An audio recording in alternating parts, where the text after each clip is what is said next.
Hey guys, it's Cody.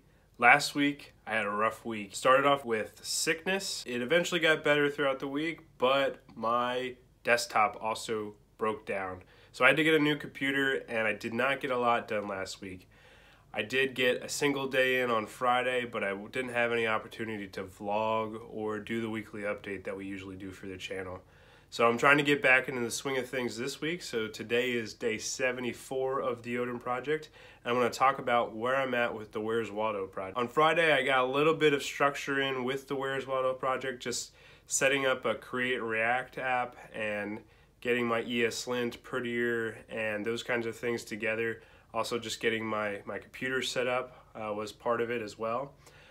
But today I actually got into making more of the functionality of the app. So for the Where's Waldo project, we're taking Where's Waldo, the picture game, where you search and find for specific characters within a complex scene, and make that into a game that users can actually use within the browser. Let's jump to the screen so that I can explain this a little bit better. On the left-hand side here, we actually have the game that I'm talking about, and this is just the basic layout that I have so far.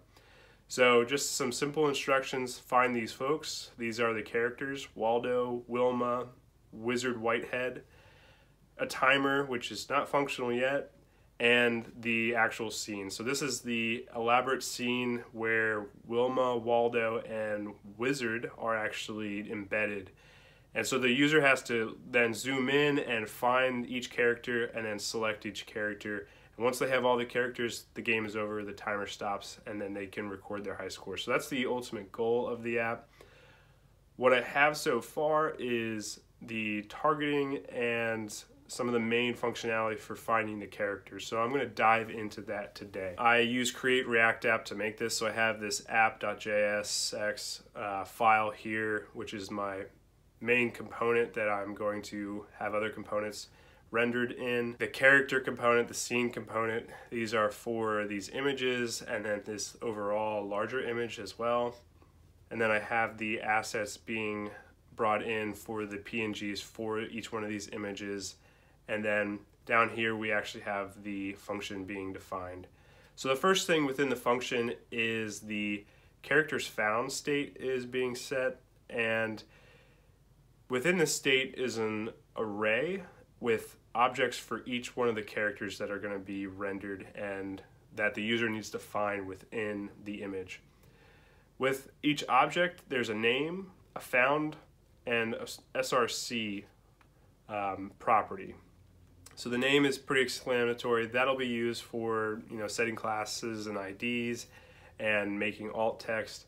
Found is actually going to be used in our logic, and it's going to be used within the return statement for deciding what should be run if it is true, which we'll get into that down here. So it's for re-rendering upon changes to the state. And the SRC, the source, is just the link to the image that we imported up here. So if we skip over this function, which we'll come back to at the very end of this video, down here we have a return. So we have a div for the app, the find these folks instructions as the header, and then we have a div called characters bin. And within characters bin, we're going to map over that characters found array and check the found property for each character. And if the found property for each character is true, then it's going to return this, which is a div called found character, and then within the div, the class component character with the name and image properties. And if that was not returned, then it'll just continue on to this return statement, which will just be the character component, similar to up here, but just without this found character div, which we'll see what that looks like from a user perspective later on. The next thing is just the timer. So I just have a placeholder here. There's no functionality for that just yet. I'm gonna build that up within the next couple days. And then the last thing that's being rendered here is the scene component, which is the next thing that we're going to jump into. This is where a lot of things are going on. So there's React being rendered, there's the actual component being defined, but I'm also connecting to the Firebase database. So I'm using Firebase as a backend as a service. It's a Google product that sets up a backend and allows you to more quickly create databases and connections between those databases for your application without having to set up the backend yourself. So we're going to be using that, and most of this is pretty straightforward. Things you've already seen, character being, class component being loaded within here. There's the CSS. We're going to have the scene image, which is going to be the actual image for the scene that the user is going to click on. And then we are going to load these Waldo, Wilma, and Wizard images in here as well, which we'll get to that in a little bit.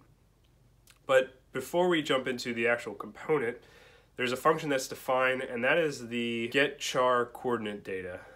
That is for actually connecting to Firebase with the authentication information that I have.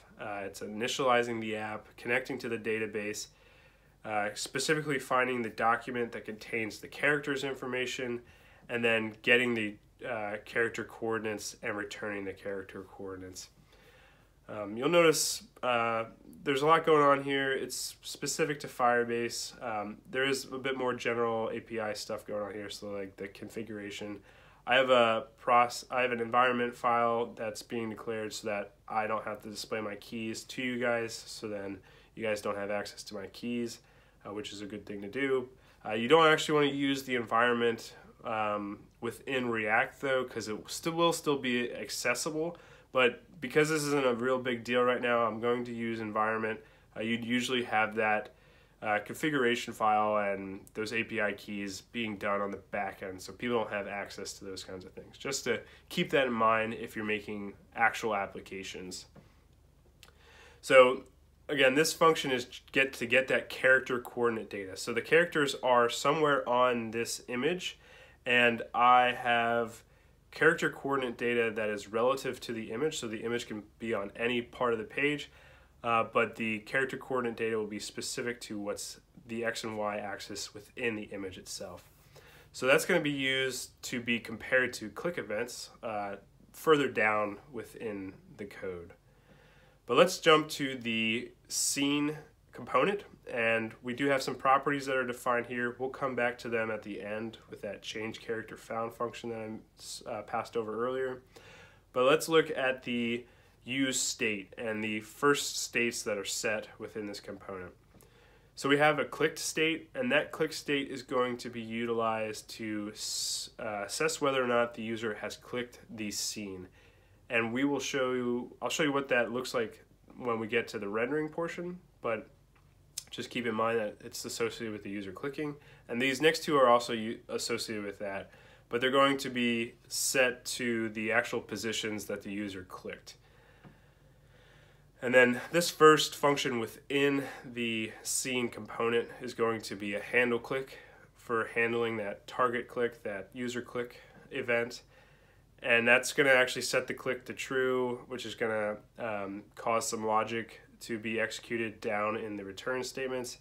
And then the set click X position and set click Y position will also be set with this function when the user actually clicks on the image. We'll come back to this character selected function, but let's go down to the logic here. So if the scene has been clicked, then all of this will run. If the scene hasn't been clicked, then just this will run. And it's just going to display the default scene, which is going to be a button that contains an image of the scene.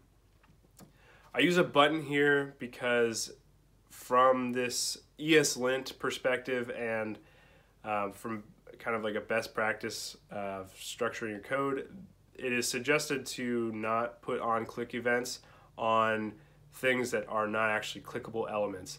So I put a button in here to follow that kind of warning that came up, and I put the image within that button. So then I had to do a bunch of CSS to kind of, not a whole lot, but some CSS to actually get rid of the default button characteristics styling, and so then it would just hug closely to the image without any additional styling. So that's the default if the scene has not been clicked. So that's what we're seeing over here currently. If we go back up to when the user clicks, the set clicked will then be set to true, and then it will notice that state has changed, and then it will run this if the scene has been clicked, then return the scene with a targeting box and the character selection boxes. So we see we have our scene here, which is what we rendered earlier with the default when there's no click. And then there's a sibling to that button that is called the target container. That target container receives styling for the left and top positions of the div so that it actually is hovering over with the pointer centered of that targeting box. So I'll just click here real quick just to show you guys what this looks like. This whole thing is the targeting box. So at the center of the targeting box itself, that black bordered box is going to be my mouse, and below it is going to be this character targets div.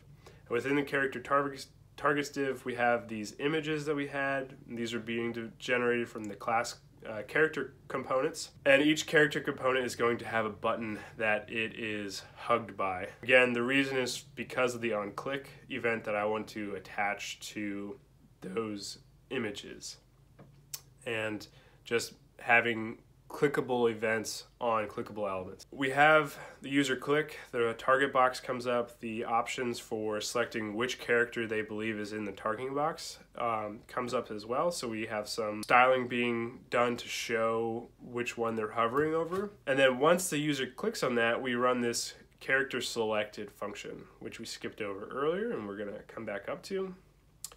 This function is for validating the user's character selection, making sure that it has the correct character coordinates. So the first thing to do within this function is to find the coordinates of the click position in the scene. So where did the user actually click within the scene itself? So we get the scene with a query selector from the document, and then we use the click X position and click Y position that were set on the state when the user actually clicked to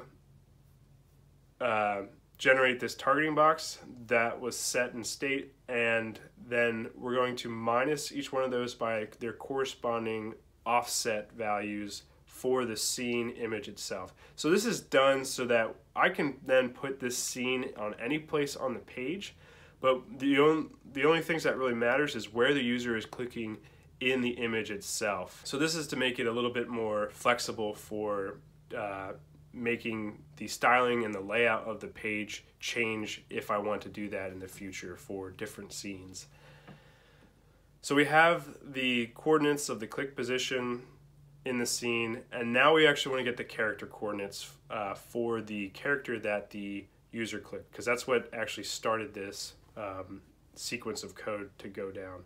So we get the character name from the target ID, and we use that character name within the get character coordinate data, which was this function that connects to Firebase to get the character. So that function and that data that's coming back to us is actually a promise. And so we have to use a function, an async function, to actually do things to the character coordinates data that is passed back, to the promise that is passed back.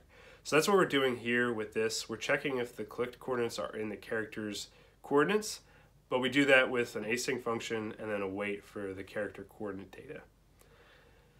Once we have the character coords, we actually then check the click X and clicks Y to make sure that they're in the left and right and bottom and top positions of the kind of acceptable area of where the character actually is from the database. And if that is correct or false, the set clicked event will go back to false, or the set click state will actually go back to false, so that the target box actually disappears. And if it's correct, then this function will actually be executed with the character's name as an argument. So we'll go back to this right here. The change character found is passed as a property to scene. Apparently this isn't best practice. I don't know a good way around to this within JSX right now, so I am just leaving it as is right now.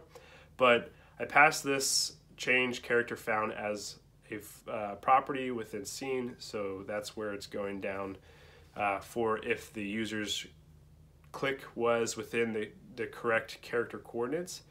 And this function takes a character name. It then creates a new array based off of the characters found array that's in state. It finds the character by character name within that new characters found array.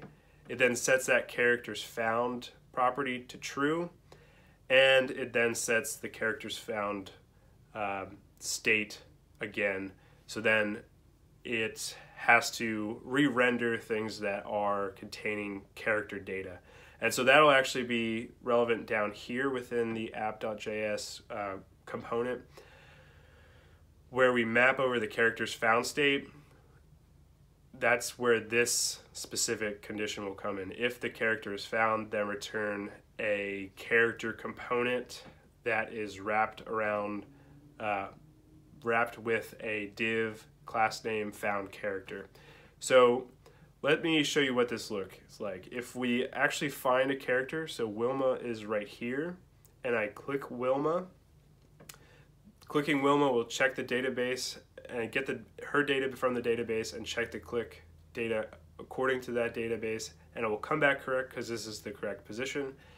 And I click that, and then we see here that the targeting box is gone, which will happen even if it's incorrect. But we also see here that Wilma is now highlighted in green up here. So that's me indicating that the user correctly found Wilma, and now they can move on to Waldo and Wizard. And so let's see this again with Waldo. Waldo is done, and I correctly clicked on him, and then Wizard here as well. And so that's pretty much all I have for today. I am going to be building out the time because I want to be able to save people's scores and then try to have a leaderboard feature. I think that'd be pretty cool. If you guys are interested in following mine and Emily's journey into web development, please subscribe. If you have any comments or questions, then just let me know in the comments, and I'll see you guys tomorrow.